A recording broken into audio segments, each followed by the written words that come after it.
Welcome to a special series of the 5-Minute Biographies podcast while we wait for Season 18 of the regular show to commence.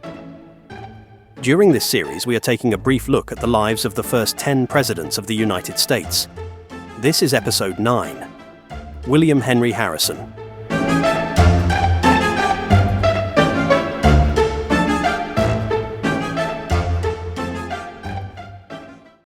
William Henry Harrison, the 9th President of the United States, was born on the 9th of February, 1773, at Berkeley Plantation in Charles City County, Virginia. He holds the distinction of having the shortest presidency in American history, serving only 31 days before his untimely death. Despite his brief tenure as president, Harrison's career as a military leader, his role in westward expansion, and his campaign style helped shape American politics in the early 19th century. Harrison was born into a prominent Virginia family. His father, Benjamin Harrison V, was a wealthy planter and a signer of the Declaration of Independence, while his mother, Elizabeth Bassett Harrison, came from a respected family with deep roots in Virginia's colonial aristocracy. Growing up in the aftermath of the American Revolution, young Harrison was surrounded by the ideals of liberty and independence, which would influence his future career in public service. Harrison's early education was typical for someone of his background. He attended Hampton-Sydney College in Virginia, where he studied classics and history, before transferring to the University of Pennsylvania in Philadelphia to pursue medical studies. However, Harrison's time at university was short-lived, as his father's death in 1791 left him without financial support. Rather than continue his medical education, Harrison decided to pursue a career in the military. In 1791, at the age of 18, Harrison joined the U.S. Army as an ensign in the 1st Infantry of the Regular Army. His decision to enter the military was influenced by his family's connections and by the nation's westward expansion. At the time, the young United States was expanding its territory westward into lands inhabited by Native American tribes, and conflicts over land and sovereignty were frequent. Harrison's military service placed him at the center of these struggles. Harrison quickly distinguished himself as a capable and brave officer. In 1794, he fought under General Mad Anthony Wayne at the Battle of Fallen Timbers, a decisive victory over a confederation of Native American tribes in the Northwest Territory. This victory led to the signing of the Treaty of Greenville in 1795, which opened much of present-day Ohio to American settlement. Harrison's role in this campaign earned him the rank of lieutenant and set the stage for his future as a military leader and territorial governor.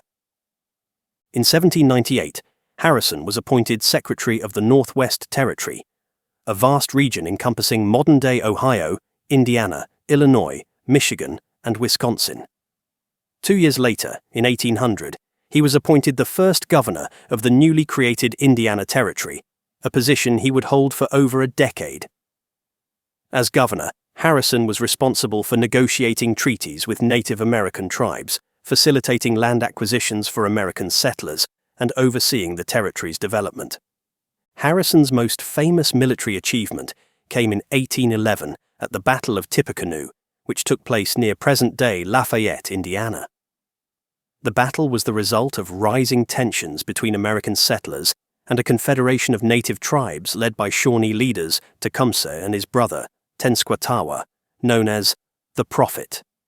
Tecumseh sought to unite Native American tribes to resist American encroachment on their lands. In response, Harrison led a force of soldiers to confront the Confederation. Although the battle itself was inconclusive, Harrison's forces managed to destroy Prophetstown, the Confederation's headquarters. The battle earned Harrison the nickname Old Tippecanoe and cemented his reputation as a hero of the frontier. Harrison's military career continued during the War of 1812, where he served as a major general in the U.S. Army. His leadership in the war, particularly during the Battle of the Thames in 1813, further enhanced his standing. In that battle, Harrison's forces defeated a combined British and Native American army, and Tecumseh was killed, effectively ending native resistance in the Northwest Territory. These victories bolstered Harrison's national reputation and provided a platform for his later political career. After the war, Harrison entered politics, serving as a congressman from Ohio from 1816 to 1819, and later as a U.S. Senator from 1825 to 1828. His political views aligned with the Whig Party, which opposed the policies of President Andrew Jackson, particularly his stance on the power of the executive branch and his opposition to the National Bank. Harrison's military heroism and his image as a man of the people made him an attractive candidate for the Whig Party, which was eager to challenge Jackson's Democratic Party.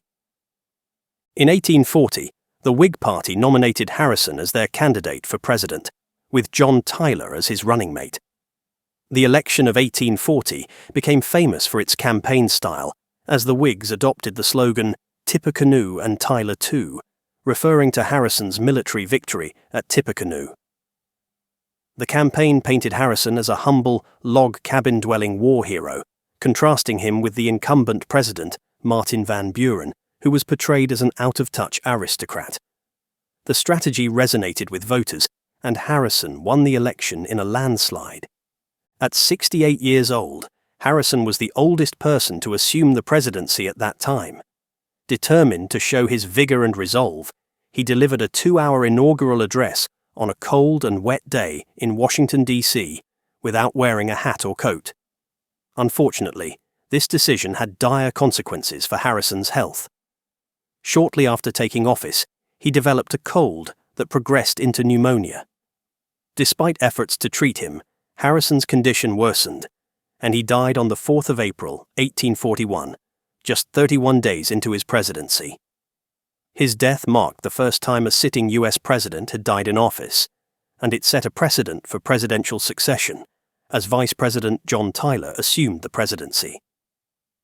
Although Harrison's presidency was tragically brief, his career as a military leader and his impact on American politics left a lasting legacy. His victory at Tippecanoe and his role in securing American expansion into the Northwest Territory made him a symbol of American frontier heroism. Furthermore, the 1840 election campaign set new standards for popular engagement in presidential politics, using slogans, songs, and imagery to appeal to ordinary voters. William Henry Harrison's legacy is often overshadowed by the brevity of his presidency, but his contributions to the early republic and his influence on American political culture remain significant. His life, shaped by the turbulent years of American expansion and conflict, exemplified the complex challenges faced by the United States during its formative decades.